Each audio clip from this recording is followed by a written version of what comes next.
Abusia ye mo bibia kwaba na ye mfa bra mega TV ye platform we eso. Nyankopon enkoso a ehirihira bibia hanom your number 1 authentic platform mega TV. Na abusia unim de ekọ. Ma me mfa nko wachi kakra na ye ngu nkompo na ye hwe Ghana. Said na yewra president Akufo-Addo. Oteso na said na Ghana o hyew bi a ebofa oman ni mu ene ene. Ye na yenim say although any man go right because you were John Mahama oje kondwa no bosume kura nyam by what you say inti no man koyi too much but at least he levy cancelled anameboa and a lot of taxes bit is a COVID-19 betting tax na ebitwa in fact omu ba betwam inti no aban bi say yesi yempe edien ena yepe ope kaya motuom yemieni no kwaridi President Akufo-Addo waye Ghana bi papa and obi beka sa adan na Mahama te so abega wokan we no kwekwana na say let me borrow kwekwan's word folks ade no ba bia koduru no e ka bi a eda Ghana so no ene munim se Ghana ye debt to GDP GDP gross domestic product your debt to GDP no. Do you know where I hit it? Almost trillion.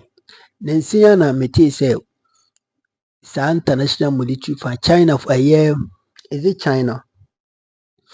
Omo bakurum ha. Any ya ban no John Mahama ban e bidi nkomo. Ahwe hawa ombitimi de yakani bi ache no mabeboaye. It is a shame and I say it is shame. It's a shame. It's a shame say sad no etimi koso Ghana. Meanwhile, we have a lot of minerals.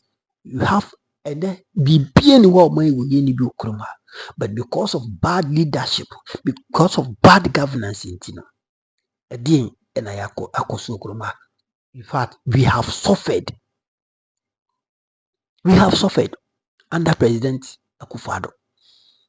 Inti ye bona power na eno you be say yenkan anuntum because oni aban mu biwa and you don't know what you are saying. Omusi de naburu eba kan no no odi den etimodin bae de odi ahwede ebo afi no odi ewansra bae yenhwe ede eka Akufo-Addo jato no and a lot of public sectors ni na a collapse no especially occupying of Bank of Ghana omu nisika finance ministry omu nisika health sectors and dan ni bebre sebi ebubu suku adan nyina sesei Seglem affordable housing and kofu beji in 2018 in 2017 was no motwas and no much na se ahwe ama Seglem affordable housing enkuda awo acherebre prambre enkraman ne mwafuna enenam now say mayenka John Mahama Akufo-Addo asem esan say ono de ye money chenso wane ka kiro why ene ka kiro. It's a shame. Yenkoni yekoti sa analysis we immediately you rajon the money Mahama efa Ghana kondwa no enema ka bia na edida de animo yemfa ye credit na ma Accra FM 100.5 omo na moboa ya yetimi asansem bebi edebesom we koba bidna kan na ebeto aso Nyankopon koso a enhira obibia pia akatua ene free a oyo kwa nya bi na ye afuale we no enti President Akufo-Addo has actually demonstrated osan kobo special prosecutor so say what is special prosecutor or they be fight corruption. Meanwhile, so the first special prosecutor catch will say we a mother serpent of corruption. Second one I say ono de wadane da de lumba or ya kwanoma or the moja before election, 3 months before election, he had to flee. He will go. Yes, he had to flee. Omu penekuno. Komu penekuno. And Most on resign. Come penekun. President Akufo-Addo a demonstrate say or a very deceptive. Obo nyoma we nyina so ka wa bora gu ho wanka. But trust President Mama. Enim say ebro 742 billion and odi ajayen. Na in a very short time no. And this aban we nya this aban da no bia. Enyoma ewo ho nyina from the base level. Ti say we research no. Ne ya beto no. Ye be kan ni nyina so na ye frase. Na ochina yanu na manfo person mo ye. Yes. Ye be kan what is in education, department, what is in health, agencies, what is in energy. Ye be kan ni nyina mako. Ana me wo picture bi aya na obi show bi enu sei. O chan be to Facebook. Mu mi o mo ho no. Na mo hwem saa maye. Na ye ato ase na ye frɛ ase. Ye be ye ni ye you reset Ghana. Na aye adanse. How it will really help for Ghanaians to pay attention is to be very particular with how to brand that communication. Yep. Ghana must know. Yes. Ghanaians must know what really happened from January 2017 to January 2025. Yep. Finito. Ghanaians must know. Thank One you. quick comment. Thank you so much, Honorable. One quick comment here from Brian Dixon, and it's in a question from so is John Mama going to give him his benefits? And the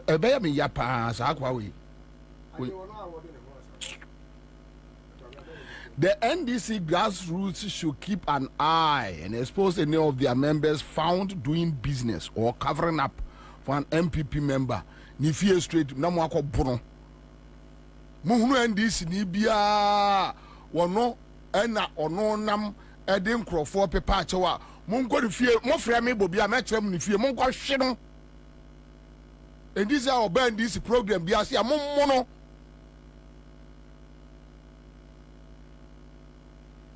onto ene na ne huso enra event ni de I mean say first day of the year in office penyifo aka ho asem pacho wey ni kaka ya enko na adwuma ne de Mahama she na adwuma se as president kra no ne anyanya swearing in Ghana for nya confirm President Mahama 57%. Ano o sha ase say bibiman ahodo atwa ehu ahia Akufo-Addo ne nkonkonsa akokora trofo konkonsa ni bia ne o cha Akufo-Addo ede ne nkonkonsa sey no montem Burkina Faso no mo maka ho Mahama sha ase say all bring it back before election na Ghana ni wu ko Burkina Faso a na ko Uganda card o muso munnim obi a efen Ghana. They treated them like gate crashes because of Akufo-Addo trial could define enti nyame na aboa ya mama Mahama be president senka baumia nyame mpangu ena ebe ya mampani a enka Cote d'Ivoire nko mone etu kwantanka Burkina Faso ko mone etu kwantanka pai because they say omono omonya mafa omuyi edefa Cote d'Ivoire and to no apart from Ghana has say apart from airport wa omubeyi ni amafa ha kono omu yan wi fan free ho ye ni hia na mafiri omu ho nantwie tomatoes jeni ni nyina ye di firo na de ba nkomo ne awie kura na enra de wi a omo mampeni udu Independence Square de wi a Ghana for budget ni so na matise microphobia hyase efio ena adena okochia President Mahama na etuhye ne ho and also the bomb na too na mama ninge enya mo na mse Mahama emunya na ngo mu pe na kunu Mahama emu pe na kunu enti se manya abontisini no obekuna amamwa mu ni awurisi since when ena Mahama alive ebe so much important to UNPP tradition. Mahama ebe ka 3 months to election na all year fasting. Musu obewu. Na ni nyina achi osore ahomachi ko campaign bedu ahomachi. Na e take it on him. Na mo twa the pictures na mo de abeto Mahama ya de obewu. Na kwasi ampanyi se o so katachie kwa me afrifa. Minua no no. Kwasi ampanyi wei at work at say masa mimi so minu ya no ana unu nyina enkwasiafo enti me so yakwasia that the one to wo ye kwasia mi onua mi o fa se David me o come in answer mo ha mi o fa se anyway yeah alright sometimes winning David and send me be o David okay cheche o hard David all those who are not adwene and we must respect his opinion but on the insult of John I agree with Sammy. No. Me say nano agbesi segbefia si o. Na 31st first you are fresh say nyina mehia. MPP ni guy bi ono so ye nsɛmtwoni baa. Oni de che say we so convinced say Mahama kra de ahwa one month kra ento no. Enti mo na mo bɔ mpa say Mahama nwu. Enti say Mahama no ankasa invite so obi mra no beku na enka wo mu ni ahurisi. Nene mo na mo ba be kire Mahama security. Yeto Obama Mahama nya 57%. I wasn't from that moment no I man national security for eko Mahama ne personal ne private resident eko bo ho ba nyina no ni nyina mu gya na jeje mu because na madwe ne se mu be yi Mahama firi ho won mo epe Ghana nkwa epe Mahama nkwa na MPP for mo nka ho enti mu pharmacy mu firi so Mahama eji sa branti ni di 1,000 times over so obe trusty Akufo-Addo and MPP never na later President Mahama Diaba on say want take over cra and the chief of staff for name penny for the security or your appointment so far everything Mahama has done since we win election solid the oral team fantastic na mate sa asofo no a o ka say Akufo-Addo ye kasa eba cathedral say always sika Lawrence Friends and Tete say Akufo-Addo pekra on tonga na niama nyina on faga on break Bank of Ghana no fa nkosi National Cathedral azaman say oh President Mahama or no senko de mami no kan nominate we kwa kan hwan nominate we kwa kan ho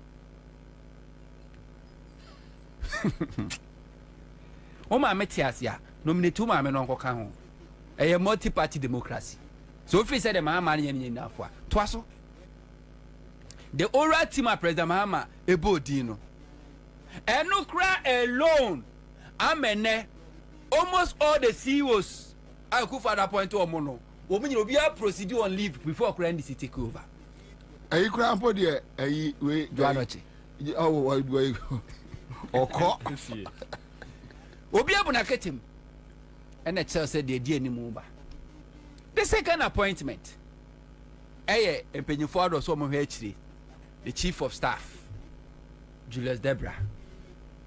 The mere mention of Julius Debra's name baby IT nobody can raise any issue about Julius Debra.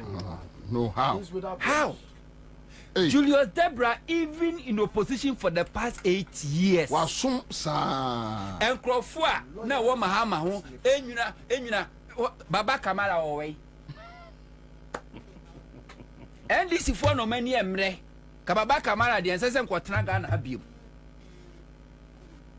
enkrofo na Mahama ji omudia no matwa Mahama ho ahia yeto aba 2016 yomu nyina da no machi etre Mahama 2016 December Mahama fie hampa ekọ ye na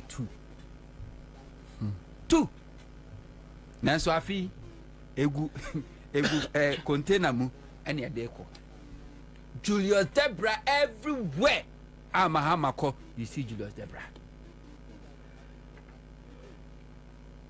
obuo ahobrase enye no kwampo se yentu ebotom emfanya bibi emfamoa party no na enhye Mahama ni endi sen monyam Julius Debra na ni na chima party ni da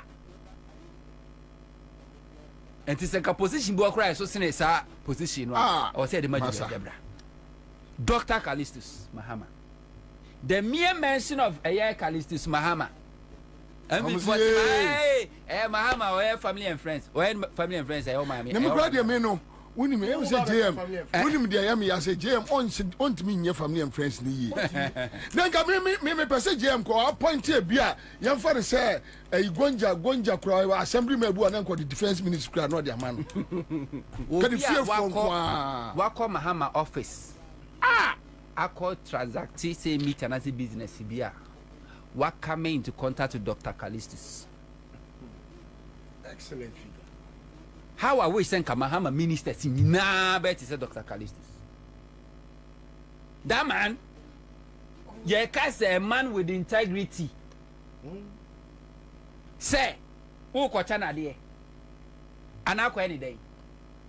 Now office war, you dare not even work a staff for GM office. You dare not misbehave. Dr. Callistus, forget it. So when you office work cry, the susum crack you dare not.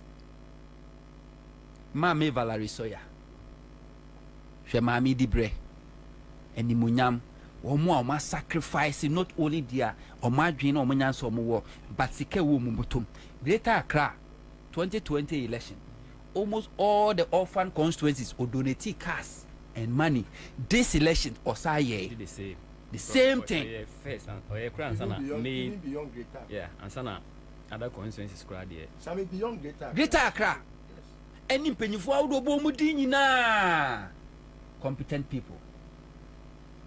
Ena do asa Edia Babetu so a lete. Na me de papa afenyo marking some few days ago Eko Winiba. One not there, President Mahama. Said President Mahama shouldn't dare appoint NDC ni somebody MC ewo efutu. Afenyo marking.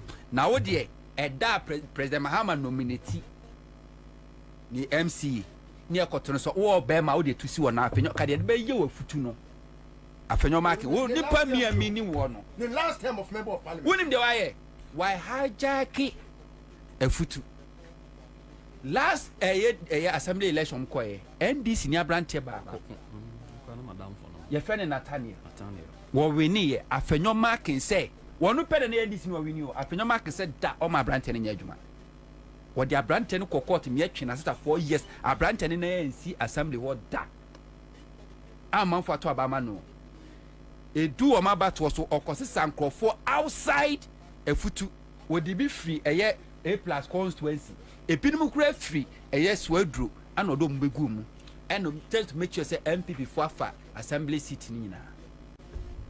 And now Fenyoma ki maseni video na ma producer ono no there President Mahama say I the MPP for nkwa assembly members and presiding a member na hono so MPP ni MC ni so MPP ni so President Mahama shouldn't there so be appoint a NDC ni so ma be MC hono because they will not agree.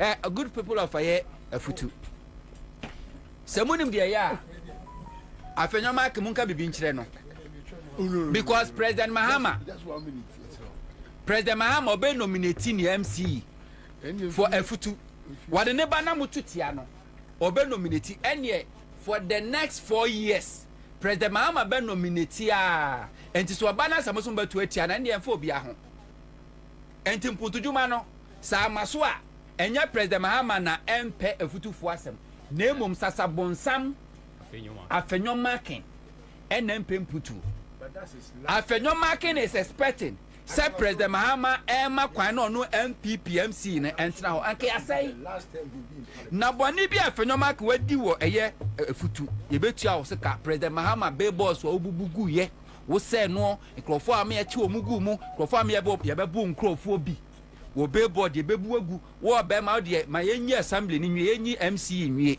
fa be board ko so ye bebu be board Boni bia wa ye be any times 3 and that will be the last ufie na wo can say abelempe a wo anya ho ekwan na ye de Ghana for taxpayers money aguso no wonu anya ho di nuasis wo say no parking and anwumre me be fa ho because na no first me bedu wo me begina akwa no mu na wo she inside me ka kire wo say enya ade enya 7 January yi sa na ma firi ho because ye be park ball aka ho ye be park ball aka wo fie nanim ene be service ball card ye twi toilet no ne be service no believe go fi hwe nana ne be service no over go fit. Dabi ya fa go fitam. Ho ne be service no. Sami klasa say o mechanic shop.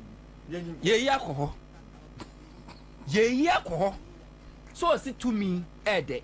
Yes obe chance to me ede papa. Enti afenoma ke dey President Mahama. Ene President Mahama dey aba fenoma ke so obema. Onka say sa MC na President Mahama letter na odi aba Dr. Kalisu Sasha ase ya fire omu nyina na ma nkrofo nya orgasm no. Onka say ono ne die o ma ne nko betena so obema o ma MC ni na so ntra no onya adwuma say MC ni ehwe ade. Nana maka say political crime yemfa nche. Sa wo de cha MPP besa ye bio. Oh yeah. Because obuoni ni dia Professor Mills ede makofo amamuo ben na akofo MPP Professor Kwame na hoy omo ya forensic audit over 100 of Akufo-Addo's appointees with hard evidence chronopatively. I was say a co-prosecutor omo de ko kire Professor Mills was say minianom ne sa ko ya echi on ye yesu ye beye nti yense sana ano wa makwan kia prosecutor omu nyina including Kufuor himself me so omo buy nkomo nya biu yanya nti no MPP for even in opposition na mo se akromfo de ho anam de ko gina court ho anam de ko gina court e bo no ko adu obi anya kromfo nti mfi so omo nya kromfo enne NDC is back again. Professor Mercy Mamu 6 good months Emma Motina Assembly hoji aketua enne ye ma 24-hour cry and so me pacha wa winim government institution bi a MPP nitiwo as a CEO I ne wa ba adwuma no me pacha frɛ Accra FM na fa information ni mayen oh yes CEO our government institution me preach unity I will preach unity them for don't throw man me preach accountability for do me the accountability well we name MPP yeah CEO be our dasoti office as today be part of Accra FM. Thank you. I think for yanya opinion bi wa yenchen and I think say just 2 minutes maybe me na my first person behind the console. Yeah, me no be dim komo. Last year he was here with us in the studios and he was deeply involved in the campaign and your friend Uncle Fee Fifi Furiata. You were your friend Uncle Fee because he's our big uncle. Uncle Fee, Akwaba, movement for change. Tell me, so election the way it's going, how do you feel? Tell me. First of all, near Tifu, Fisher Park. Think comment to you. First said, na you were holding excellent health, long life. Na cash no so but na Ghana for the tomorrow now omon be ko jail oh and there all cost space cry back on high Helio Max space shuttle we are control at the end there so that will say after the election results after election results near nyame be happy so say yeah for for there we wanted change. We wanted change and to change about no there. And baby because after all NDC near from Fatonia we were Ghana. Now Ghana first. So we will together help build Ghana in any capacity that we are asked to do. In the end there I was very relieved. Although after Phantom Boboye Bugabe Bri, what and the NPP for the year, you know, on the any bet 2 Alan. Because they saw the Ashanti region. A pain in the ass. Oh, sorry. A fishbone in the Queen Mother's throat. They concentrated all their efforts. Somebody destroy Alan, Ashanti region, and in so doing, you know, and on Yami on Pebble. Pam no chamdo on say on Kotoa back because on say Alan did President Kufuor attempt because that's where they were on say on Kotoa back because Alan also knew baby. They didn't vote. And also I don't pay change and kasa also near about koto. The bet 20 amo. And we were very happy. So I would say some police stations only polling officials here where they say your friend said yeah, but I've been on them say and then the police station the family 6 don't go to Abano police station for the Kanya 1 and so many places.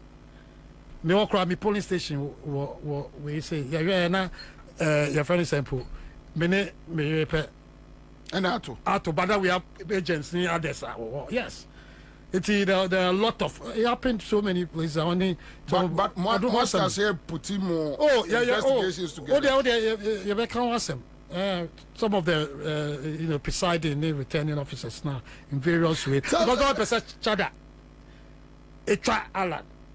That was the whole way agenda. Wow. So President Kufuor to move each other. But tell me, after who say that humiliating defeat, MPP, and our cousin Kufuor do nyai di Kufuor no.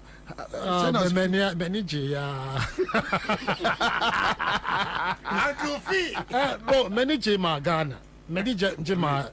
Because the state that we were in, and then all of a sudden there's energy crisis. Petrol, when you have me call, but no madam for be the hospital, Joe. The Quaco, Sanica Craft, we do your home petrol station. We say, there be minto, we say, just 2 petrol stations, and I think petrol crisis. We owe these, your friends.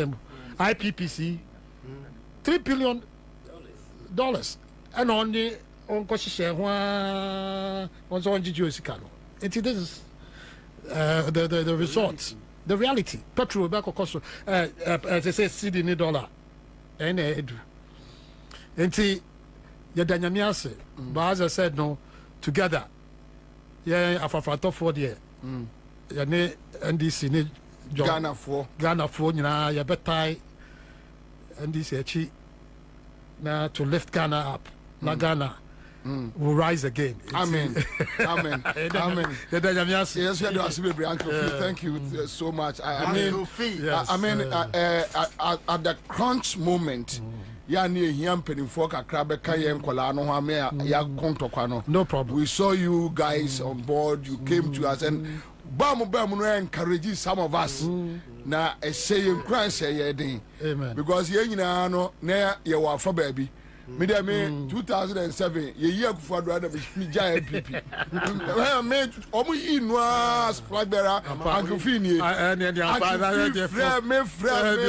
kwabra jai wo the MPP na me say akwa we. So the Alanity and I don't like to you see what they stick in there.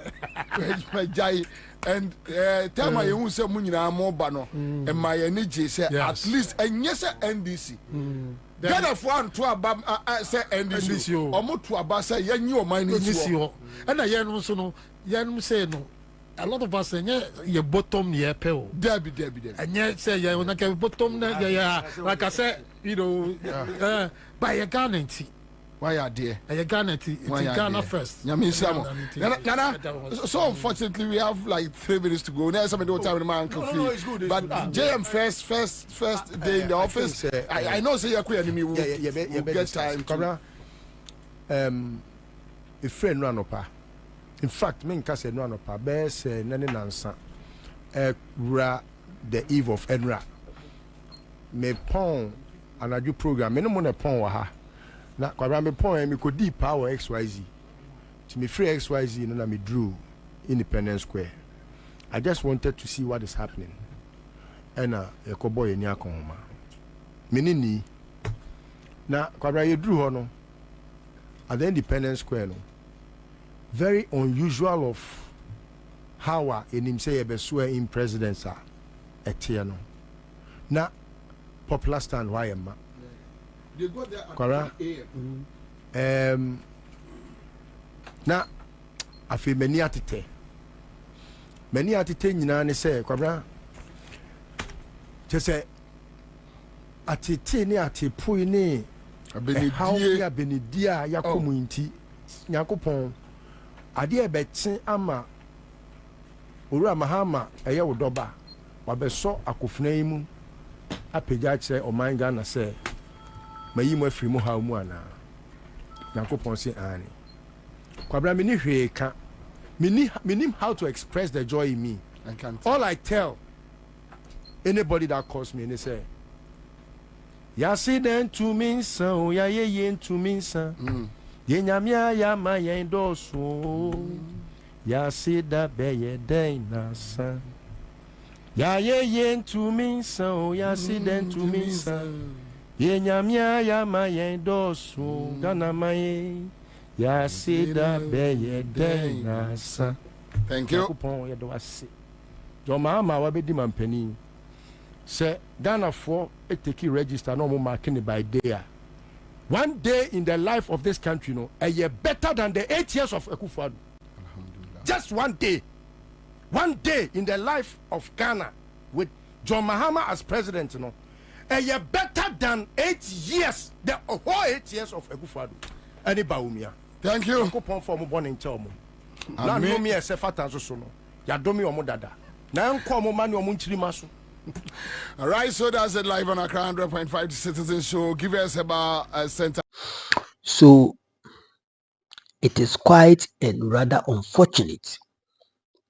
Saka we na da honom edema Ghana. Yes, still. Enkofobi honom na mo defendi MPP. Afenyo ma kenne ne nkrofo defendi MPP no. Ena afenyo ma ka onu tumbi na no. Kase NDC for arrogant. NDC for abuse power. Afenyo, is that true? Is that true? Ene Frank don't pray to me being an okasi will be a term until demand the apology from the person. But you have you forgotten you told John Dramani Mahama he is a curse to Ghana? Have you forgotten? Have you forgotten you flout or you flouted rules? You breached rules of parliament. Parliament. Oh sorry, you see, this is the time we need to tell our leaders enough is enough. MPP enye amanyuku a also motena ban mu bio. Eni kwanse nka in fact omunya no ekasa okuruma after so muko opposition no. Enko muni kwanse nka omunya no mu ditena kuruma kasa because enkofo ya cost Ghana. Omkofo we ya iden eka omodi ama Ghana no enye kaketwa. And with all this then NDC for abebe hihye niam wote honom na boye dide. Ubekasa kopinse sebi epono ebewe obi emfiemu tini mpaya mebwane se John Dramani Mahama uni NDC we make sure say these crook and these cracks of MPP they will be jailed obi awadi omani sika no ye be jail no because yem hwema wonko scot free yem hwema wonko scot free what you say because mo NDC for mo no munya amanko mo de beyemo ede no manfanya ato force no okuruma ambulance scandal Richie Japa ene ne nkrofo eduru baabi anankofo wi etata omo bene afanyo sini na ne yire firi NDC for speaker baben abuse power onim di oka afanyo nim di oka indeed we show say he is the minority leader ene de me el ne me already oboa ofanchebe. So it is very painful. Some people for after in opposition, they are not showing any remorse to tell Ghanaians and say we apologize for what we did in the 8 years you gave to us, and they are still having the gas and the nerve to talk against NDC for Omobashi Shomai. I am very sad. It may kanama kadbiu MPP for. Semanjai Kukuti Nampagana Fachawa. You people will be in opposition for a decade. You people will be in opposition for a decade because of Musuban. I'm telling you, because of money, because of Mujumadi and Musuban be a modern identity. And the speaker Maulina, who are you? Another pre. Who are you, Afenyo, to challenge speaker? Adenya, anyone say, a bias speaker because 3 of their members, no, he has suspended them. You see, we need their moye. And Ebedu baby, we don't go to be mubiso pagana for a child, and so beto abama mombeto abam. Mami for we see. Best also subscribe to the channel now like it. Be my bichi for United States of America, Mammy Yankupon Shroud. Mammy Roy be UK Yankupon Shroud, Mammy, no be a negative. I salute you, my crowd. Bye bye.